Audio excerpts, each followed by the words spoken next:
विकसित ओडिशा यात्रा रे विकसित बालेश्वर गठनर अयमारंभ सदर निर्वाचन मंडली रे 62 कोटी ऊर्ध्व टंकार विभिन्न प्रकल्प उद्घाटन और शिलान्यास कले मंत्री रवि नायक। बालेश्वर स्टेशन चक्कर खुली 1 और 2 gram gold forming jewellery showroom. आज ही आसतु और बाछि नियंतु आपनको मन पसंदर गहना। एसजे ज्वेल्स समाज ऑफिस तलमहला स्टेशन छक बालेश्वर। राज्यर बीजेपी सरकार विकास वार्ता आज बालेश्वर सदर निर्वाचन मंडली रे सफलतार रूप नहीं। राज्य सरकार ग्राम्य उन्नयन पानीय जल और पंचायतराज विभाग मंत्री रवि नारायण नायक जिला गस्त अवसर में सदर निर्वाचन मंडली अंतर्गत रसलपुर पंचायतर कुसुड़िया 62 कोटी ऊर्ध्व टंकार विभिन्न प्रकल्प उद्घाटन और शिलान्यास करा जायछि। एही परिप्रेक्षी आयोजित सभारे मंत्री श्री नायक जोगदे राज्यवासी सर्वांगीन उन्नति पई सरकार विभिन्न पदक्षेप संपर्क में आलोचना करथिले। राज्यर लोकप्रिय तथा लोकों सरकार लोकों हित पई सर्वदा प्रयासरत अछंती बोली से मत देइथिले।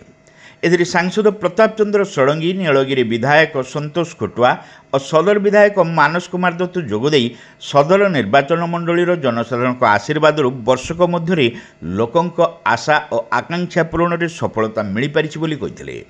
एही अवसर में मंत्री श्री नायक ग्राम्य उन्नयन विभाग पक्षर 5.53 कोटी टंका खर्च अटकल सारथा पंचायतर रानुगिरी छक ठारू बड़ गुलापदा गोचर पर्यंत रास्ता, 5 कोटी 5 लक्ष टंकार चारगछिया नईघाट ठारू जदू नईघाट पर्यंत रास्ता और 5 कोटी 23 लक्ष टंकार परीक्षा आरडी रोड ठारू बलरामगढ़ी रास्ता उद्घाटन करिथिबा बेले 8 कोटी 31 लक्ष टंकार सार्थाबाली साई स्कूल ठारू पंचुपड़ा रास्ता, 5 कोटी 87 लक्ष टंकार आरडी रोड रो कुसुडिया दे पलताडिहा रास्ता, 6 कोटी 64 लक्ष टंकार गोविंद प्रधान घर ठारू मनसा मंदिर फिशेरी रास्ता, 4 कोटी 32 लक्ष टंकार बांकेश्वर ठारू रणसाईडिया रास्ता, NH 60 रु नगरम पर्यंत रास्ता प्रभृतिर शिलान्यास करथिले।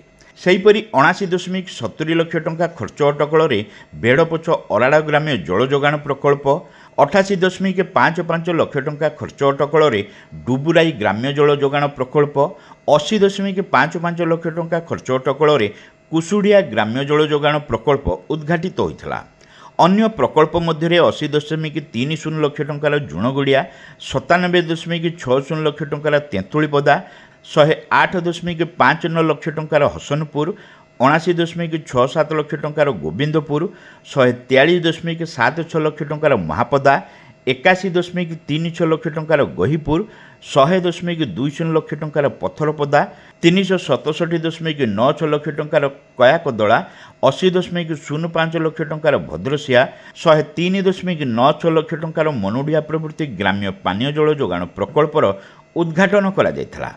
शिलान्यास होइतिबा समस्त प्रकल्पगुड़ी योजनाबद्ध तथा समयसीमा मध्य सारिबाकू मंत्री विभागीय अधिकारी को निर्देश देइथिले। लोकप्रिय सरकार कार्यकाल समस्त योजना आरंभ होई पूर्णांग रूप नेब बोली मंत्री श्री नायक एही अवसर में प्रतिश्रुति देइथिले। कार्यक्रम में बालेश्वर जिलापाल सूर्यवंशी मयूर विकास, आरक्षी अधीक्षक राज प्रसाद, अतिरिक्त जिलापाल सुधाकर नायक सह विभागीय अधिकारी माने मंचासीन थिले।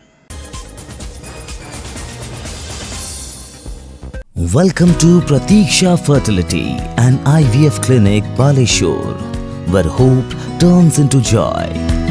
We offer personalized care, advanced treatments and compassionate support every step of the way.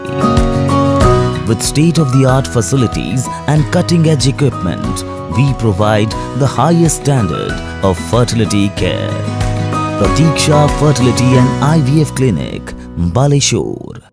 Pipe किनिबा पूर्वरु पाइप रो पारिबा पणिया उपरे प्रत्येक प्रश्नर उत्तर आमे दबु। पानी रो प्रखर जेते तीव्र हो अबा पानी रो शिखर जेते उच्च हो, MK प्लास्ट कंपनी रे निर्मित MKP ब्रांड रो सुदृढ़ एवं दीर्घस्थायी PVC एंड HDPE पाइप्स सर्वदा नंबर 1। सर्वनिम्न मूल्य रे सर्वोत्तम पाइप किनिबा पई जोगाजोग करंतु। MK Plast private limited, Ramdaspur industrial estate, Godisahi, Cuttack district. Pin 754006। Call करंतु 8637278439 किबा ईमेल करंतु admin@mkplast.in।